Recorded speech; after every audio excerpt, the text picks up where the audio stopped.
The digital whispers of the internet, a vast and often chaotic landscape, can sometimes echo with the chilling resonance of unsolved mysteries.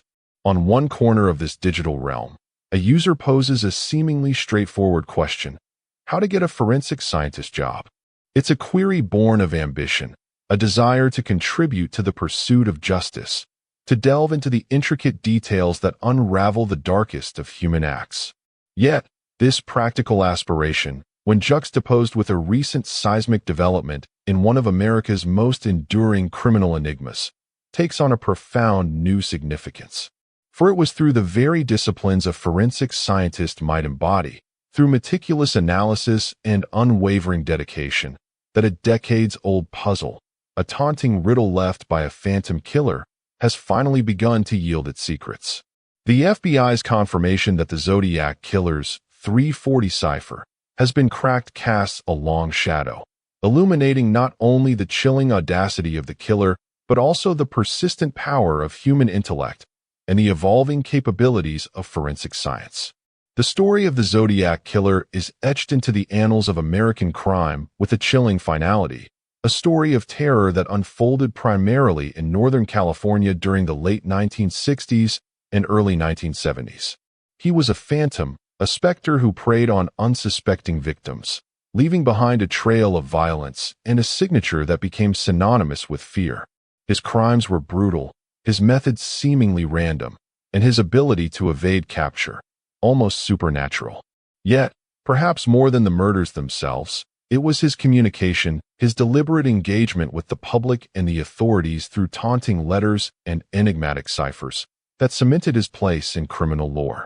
He didn't just kill, he played a game, a perverse intellectual challenge that stretched the limits of law enforcement and captivated the public imagination for generations. The 340 cipher, a string of cryptic symbols that appeared in a letter to the San Francisco Chronicle in 1969, became one of his most infamous and enduring puzzles. For over 50 years, it remained an impenetrable wall, a silent testament to the killer's cunning and a source of immense frustration for investigators and amateur sleuths alike. It was a message from the abyss, a locked door that held the potential for answers, for a deeper understanding of the mind behind the terror, but remained stubbornly shut. The geographical landscape where the Zodiac Killer operated adds another layer to the unsettling narrative. The rolling hills, dense forests, and burgeoning suburban sprawl of Northern California provided a canvas for his terror. From the picturesque shores of Lake Herman to the quiet streets of Vallejo and the bustling metropolis of San Francisco, the killer moved with an unnerving fluidity, striking in diverse settings that underscored his unpredictable nature. The era itself, a period of societal upheaval and burgeoning counterculture, often felt as if it was holding its breath, a sense of unease permeating the air.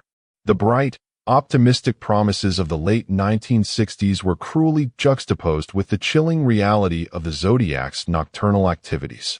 The mundane settings of gas stations, lovers' lanes, and even a school bus stop became sites of unimaginable horror, transforming everyday locations into places forever tainted by fear. The victims, though their lives were tragically cut short, are central to the enduring mystery. The first confirmed victims were teenagers David Faraday and Betty Lou Jensen, found murdered on a secluded road near Benicia in December 1968. Their innocent romance, abruptly extinguished, set a grim precedent. In July 1969, a similar brutal attack targeted Darlene Ferrin and Michael Mageau at a gas station in Vallejo, an attack from which Mageau miraculously survived to provide a description of the killer. Later that same month, the chilling phone call to Vallejo police from a man claiming responsibility, followed by the discovery of the Lake Berryessa card, where Brian Hartnell and Cecilia Shepard were attacked with a knife, further escalated the terror. Shepard, despite her grievous injuries, managed to relay a description of her assailant, a man wearing a hooded costume with a drawn-on zodiac symbol. The final confirmed murder occurred in September 1969, when cab driver Paul Stein was shot and killed in San Francisco. The killer's audaciousness in operating in broad daylight in a major city highlighted his chilling disregard for consequences.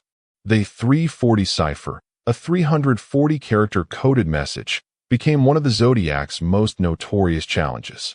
For over 5 decades, it resisted all attempts at decryption, fueling speculation and frustration. It was a testament to the killer's belief in his own intellectual superiority. The process of breaking such codes, especially in the era before widespread computational power, relied on a combination of linguistic analysis, pattern recognition, and sheer perseverance. Cryptographers, both professional and amateur, pored over the symbols, searching for recurring patterns, potential letter substitutions, and grammatical structures that might offer a key. The locations where the ciphers were sent, the San Francisco Chronicle, the San Francisco Examiner, and the Vallejo Times-Herald, became focal points of intense scrutiny, each newspaper receiving the killer's twisted pronouncements as if they were front-page news. The current status of the Zodiac killer case remains a complex tapestry of solved and unsolved threads. The 340 cipher is now a solved piece of the puzzle, a significant victory for those who have long pursued the truth. This breakthrough has injected a renewed sense of hope and determination into the ongoing efforts to identify the killer. While the cipher solution doesn't definitively unmask him, it provides invaluable context and a deeper understanding of his motivations and mindset. The broader mystery of the Zodiac killer's identity, however, persists. He remains an elusive phantom, his true name and the full extent of his crimes still subjects of intense speculation. The impact of this enduring mystery is multifaceted. For the families of the victims, the cracking of the cipher may offer a measure of closure, a sense that a piece of the puzzle has finally fallen into place. For the investigators, it represents a significant validation of their tireless efforts and a powerful reminder that no mystery is truly unsolvable, given enough time and ingenuity.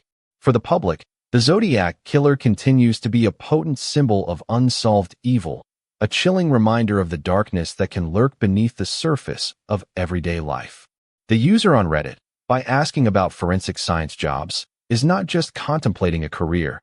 They are expressing a desire to contribute to the very process that has now brought a long-standing enigma to light. They represent the next generation of problem solvers, the individuals who will continue to push the boundaries of forensic science, seeking answers in the silent evidence left behind by those who have committed the unthinkable. In the end, the story of the Zodiac killer and the cracking of his 340 cipher is more than just a crime story. It is a narrative about the enduring human quest for understanding, for justice, and for the truth, no matter how deeply buried or how terrifying it may be. It is a story that highlights the power of meticulous observation, the evolution of scientific inquiry, and the unwavering dedication of those who refuse to let darkness have the final word. The digital echo of a simple question about a career path, juxtaposed with the monumental unraveling of a decades-old code, serves as a powerful reminder of the vital role that forensic science plays in our society. It is a field that demands intellect, patience, and an unshakable commitment to uncovering the truth, a field where the quiet pursuit of evidence can ultimately bring light to the darkest corners of human experience, and where the ghosts of the past, through diligent effort, can finally begin to speak. The Zodiac killer may have sought to sow fear and confusion, but in the end, it is the persistent pursuit of knowledge, the dedication of individuals like those who cracked the 340, that offers the true power, the enduring hope that even the most enigmatic of crimes can, eventually, be understood.